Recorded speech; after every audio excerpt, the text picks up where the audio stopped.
जनप्रतिनिधि के साथ बात कर रहे हैं, समस्या सुन रहे हैं। आज क्या है सर, क्या कुछ बात हुई यहाँ के लोगों से आपकी? ये पुलिस पब्लिक मीटिंग था एक्चुअली, जनप्रतिनिधि ही नहीं आम लोगों से बात करना था, उनकी समस्या सुनना था और उसके निदान के लिए क्या पुलिस सहायता कर सकती है, इन्हीं बिंदुओं पर बात हुई है। कुछ पॉइंट्स आए हैं, कहीं गश्ती कम है, गश्ती तो जाती है लेकिन फ्रीक्वेंसी कम है, तो हम लोगों ने नोट डाउन किया है। इनक्रोचमेंट की समस्या है, मेनली वो शहर में ट्रैफिक की समस्या है, तो उस ट्रैफिक की समस्या के निदान के लिए हम प्रयास कर रहे हैं। तो आए दिनों में जो भी ट्रैफिक की समस्या है इसमें कुछ सुधार हो। सर, विश्वविद्यालय थाना क्षेत्र में 2 नाका है, यहाँ नाका तो 3 है, लेकिन नाका नंबर 1 जो है वो सुव्यवस्थित है। उसमें कुछ शौचालय या पानी की व्यवस्था की जाए तो विश्वविद्यालय थाना का भार बहुत कम होगा। पार्षद ने भी आपको इसकी सुझाव दिया है। हमने बोला थाना प्रभारी को कि देख लीजिए कि नाका नंबर 1 और 2 ये पुलिस का भवन है कि किसी अन्य डिपार्टमेंट का भवन है। अगर पुलिस का भवन है, ये प्रस्ताव समर्पित करेंगे उसकी मरम्मती के लिए, तो मरम्मती के लिए आगे हम लोग प्रयास करेंगे। सर, जनप्रतिनिधियों ने ट्रैफिक व्यवस्था को लेकर के कहा कि चौक चौराहे में पुलिस प्रशासन की कमी की वजह से लंबी जामें रह रही हैं। क्या वाकई में फोर्स की कमी है शहर में? क्योंकि लगातार फोर्स की कमी नहीं है, मैनेजमेंट की कमी है। तो हम देखते हैं कि और डिमांड है, क्योंकि शहर दिनों पर दिन बढ़ता है। तो पहले तो पोस्ट हमारे सीमित थे, अब धीरे धीरे ट्रैफिक की समस्याएं और बढ़ रही है, तो इसको और बढ़ाने की ज़रूरत है। तो हम लोगों ने पॉइंट चूज किया है, नोट डाउन किया है, वहाँ पर हम लोग ट्रैफिक पुलिस देंगे। आप नशेरी को लेकर क्या कहेंगे सर? नशेरियों को लेकर क्या कहेंगे? कुछ जगह आए हैं, कुछ जगह हैं जहाँ रेट की ज़रूरत है, तो हम लोग कर लेंगे। सर, सबसे बड़ी बात, दिल्ली मोड़ जो है, दिल्ली मोड़ से लेके और मब्बी थाना क्षेत्र में विश्वविद्यालय थाना का क्षेत्र पड़ता है, मब्बी थाना भी पड़ता है। तो जो शराब माफिया है वो इसका फ़ायदा उठा के शहरी क्षेत्र में शराब प्रवेश करते हैं और ये आए दिन पकड़ाता भी है। सर, इस पर क्या कुछ निगरानी होगी?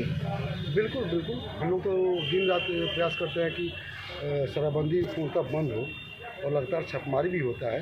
अगर आम आदमी को कहीं सूचना मिलता है तो इसकी जानकारी हमको दें। नाका 1 कब तक व्यवस्थित हो जाएगा और जो कि क्षेत्र लंबा चौड़ा है, कहीं ना कहीं फायदा होगा विश्वविद्यालय थाना को? कब तक हम लोग वहाँ पर व्यवस्था कर पाते हैं। क्या लोग बिना वजह की एम्बुलेंस आपको बजा करके जाती है या गाड़ी वाले सायरन बजा करके निकलती है, उस पर क्या कहेंगे? और खास करके जो पैसे लेके जाती है एटीएम में जमा करने, ट्रैफिक पुलिस से बात करेंगे, जो ट्रैफिक डीएसपी है इससे बात करेंगे, खुद देख ले कि बिना वजह लोग हॉर्न चाहे सायरन बजा कर लगे। सर बेता से भंडार चौक तक 1 वे में ई रिक्शा आती रहती है। नहीं, 1 वे के लिए अलग से आदेश निकल रहा है, आजकल में निकल जाएगा, लोग प्लान कर लिए हैं।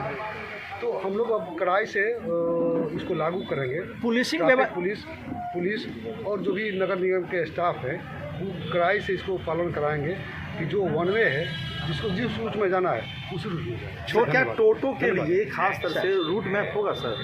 जो टोटो चल रहे हैं इलेक्ट्रिक व्हीकल सर, आपको कुछ दिन के बाद पता चलेगा कि हम लोग टोटो के लिए क्या व्यवस्था करें। सर, कटवारी ओवर ब्रिज के बाद सामाजिक तत्वों का जमावड़ा बराबर रहता है सर।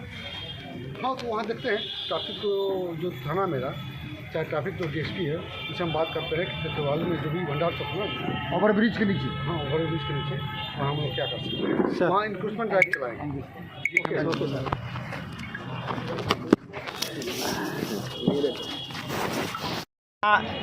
सिटी एसपी के साथ आप लोग की बात हुई है, क्या कुछ बात हुई है और क्या कुछ आपने उनसे कहा है? देखिए, बात हुई है और हो सकता है कि इनको राज्य सरकार से या यहाँ के बड़े पुलिस अधीक्षक से कोई इसको निर्देश मिला हो, उसके तहत इन्होंने यहाँ जनप्रतिनिधि और गणमान्य व्यक्तियों के बीच बैठक किए हैं।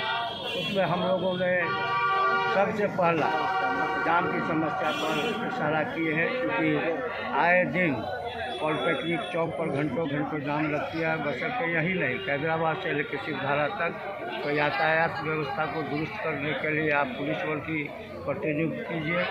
और एक ओपी जो बड़ा क्षेत्र है जिसमें कि पॉलिटेक्निक और तारामंडल भी आता है, एक नाका नंबर 1 और 2 जो दोनों डिफरेंट है, एक तो चुनाभट्टी में भी है, 3 थाना इस क्षेत्र में है, तो तीनों को एक्टिवेट किया जाए, वहाँ भी पुलिस बल की व्यवस्था किया जाए, ताकि छोटी मोटी घटना को भी हम लोग थाना पर पहले हवलदार होता है, थाना को नाका पर सिपाही के ऊपर हवलदार होता है, उसको हम सूचना कर सकें। और सीसीटीवी कैमरा के लिए भी हम लोगों ने कहा है। और यह बात हम उनको बोले हैं कि आप यह केवल आज मीटिंग हो गई, लेकिन 15 दिन 20 दिन के बाद फिर बैठक कीजिए, उसकी समीक्षा कीजिए कि जो निर्णय लिया गया उसका कार्यान्वित हुआ। नाका नंबर 1 का आपने चर्चा किया है। नाका नंबर 1 में अगर मूलभूत सुविधा दिया जाए या शौचालय या पानी की व्यवस्था किया जाए तो जो स्थानीय जनप्रतिनिधि है वो भी छोटा मोटा सहयोग करके सुव्यवस्थित करने में सहयोग कर सकते हैं। सही बात आपने कहा है। पहले तो सरकार स्वीकृति दे, वह उसको एक्टिवेट करे। हम जनप्रतिनिधि जो हम लोगों के सुविधा में होगी, हम लोग के अधिकार क्षेत्र में है, उसमें हम लोग ठीक हो।